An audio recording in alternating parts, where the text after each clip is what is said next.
São Germano José. A vida de Germano José é uma das mais encantadoras que há. É uma prova eloquente do amor que Maria Santíssima vota a meninos, que conservam puro coração e lhe têm devoção filial. Germano José nasceu em Colônia, cidade antiga da Alemanha, e célebre pelo espírito religioso que nela sempre reinou. O pai de Germano José era um dos cidadãos mais considerados e abastados de Colônia.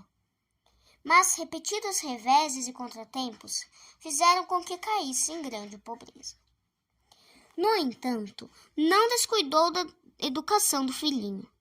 Germano José foi um daqueles meninos que, desde a mais tenra infância, parecem trazer em si o sinal de uma predestinação de santidade. Na idade de estudar, frequentou a escola e, entre numerosos alunos, era o mais exemplar. Com muito cuidado fugia dos companheiros, que em palavras e proceder manifestavam má educação e má índole. Tanto mais vezes procurava a igreja, onde ao pé do altar da Santíssima Virgem ficavam em doces colóquios como aquela que venerava como mãe. Encantador era o modo, porque a criança de 6 anos apenas conversava com Maria Santíssima. Certa vez lhe trouxe uma maçã, e com a simplicidade de uma criança inocente, pediu à Divina Mãe que a aceitasse.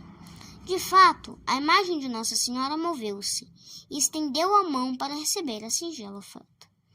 Desde aquele dia se estabeleceu entre a mãe de Jesus e o pequeno Germano José uma amizade profunda, como entre mãe e filho. Maria falava com a criança, e esta procurava a Mãe Celeste, deliciando-se com ela em cordial e encantadora conversa. Quando, num dia feriado, conforme o costume, foi à igreja para falar com a Divina Mãe, viu a Rainha do Céu rodeada de grande esplendor, tendo ao lado São João, que brincava com o menino Jesus. Germano José, vendo aquela cena, de longe a contemplou com doce enleio. A Mãe de Deus chamou-o perto de si e disse-lhe: "Vem cá, Germano José." Mais que depressa o menino subiu os degraus do presbitério, mas o gradil fechado impediu-lhe a entrada. "Não posso subir", disse Germano José a Maria Santíssima. "A porta está fechada, e não há escada aqui para trepar." Maria convidou-o a fazer do próprio gradil escada e subiu sem temor, porque ela mesma lhe ajudaria. Germano José transpôs o gradil com alguma dificuldade e no descer, ao passar pelas pontas agudas que em cima havia, se feriu um pouco no peito. A ferida era insignificante, mas doía. Tendo assim penetrado no couro, Maria Santíssima deu-lhe a licença de brincar com o menino Jesus. Se bem que, com algum acanhamento, Germano José, por se divertir-se com o divino infante Maria, acompanhava-os com doce olhar maternal. Passou-se assim o dia todo, e quando veio a tarde, Maria, a doce mãe, ajudou o pequeno a ganhar de novo o alto gradil, por onde chegou ao corpo da igreja. Germano José confessou que nunca sentira maior satisfação que naquele dia. Num dia de inverno, o pequeno santo se dirigiu descalço à igreja e, tiritando de frio, fazia as orações no altar da Virgem Mãe.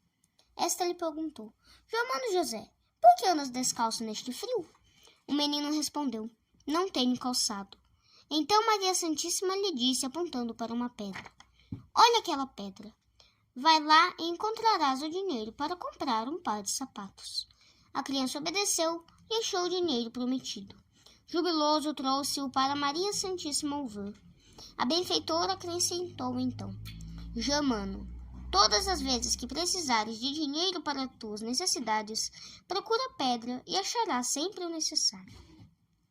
Germano José teve assim por muito tempo o que o pobre pai não lhe podia fornecer. A fonte de renda era impossível que ficasse oculta.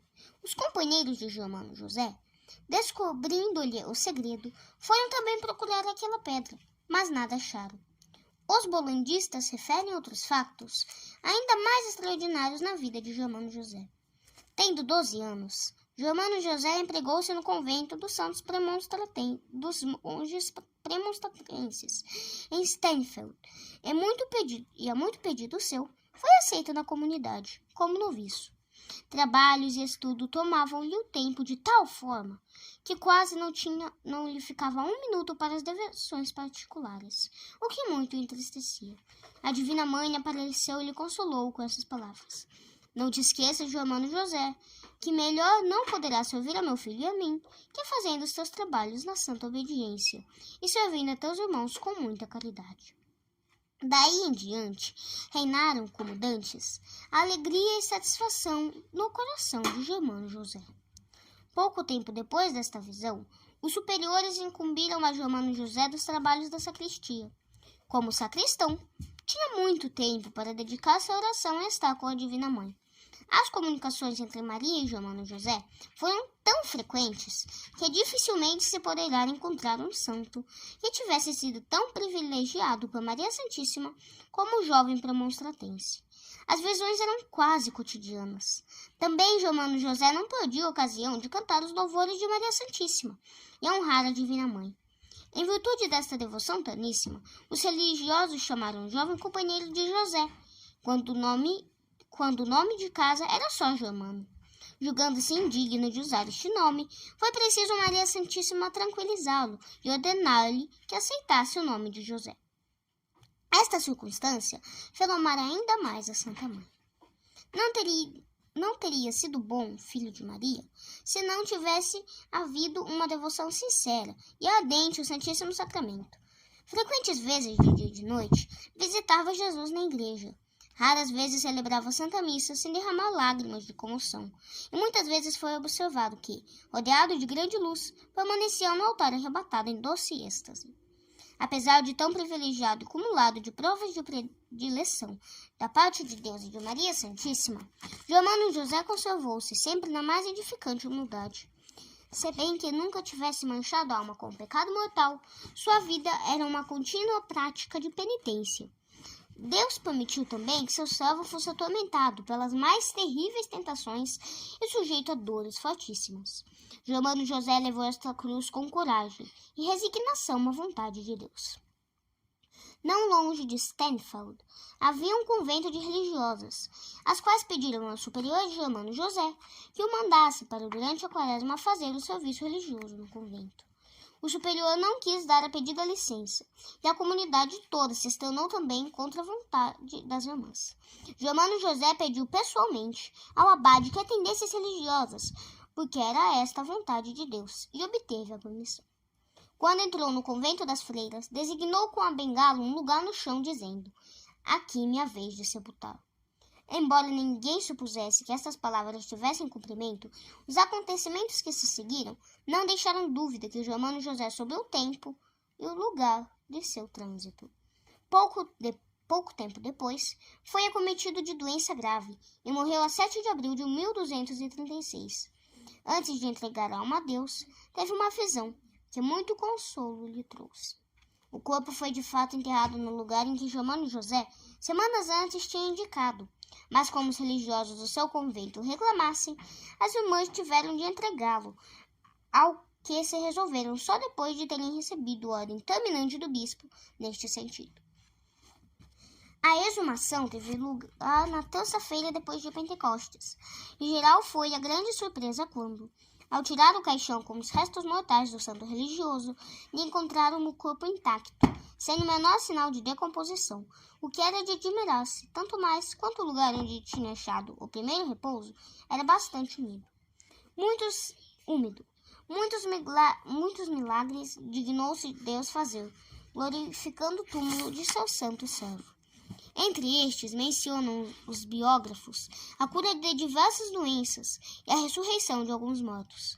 Germano José escreveu uma exegese do livro Cantares e é autor de belos hinos. Dele é o hino mais antigo ao Sagrado Coração de Jesus, Sumiredes Coraveto. O bem-aventurado Germano José afligia-se quando as obrigações do cargo não lhe davam o tempo que desejava ter para rezar. Maria Santíssima, porém, consolou-o, dizendo que o trabalho feito por obediência sumamente agradável a Deus. Esta verdade não é menos consoladora para todos aqueles que procuram servir a Deus numa vida trabalhosa, que poucos minutos lhes dá para rezar.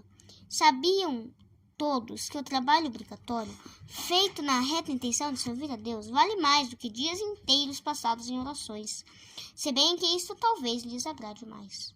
Tudo por amor de Deus, tudo pela maior honra e glória de Deus, tudo por vosso sagrado coração de Jesus, deve ser a intenção predominante em todos os nossos trabalhos. Desta maneira, nosso trabalho se transforma em oração, e dela terá o merecimento.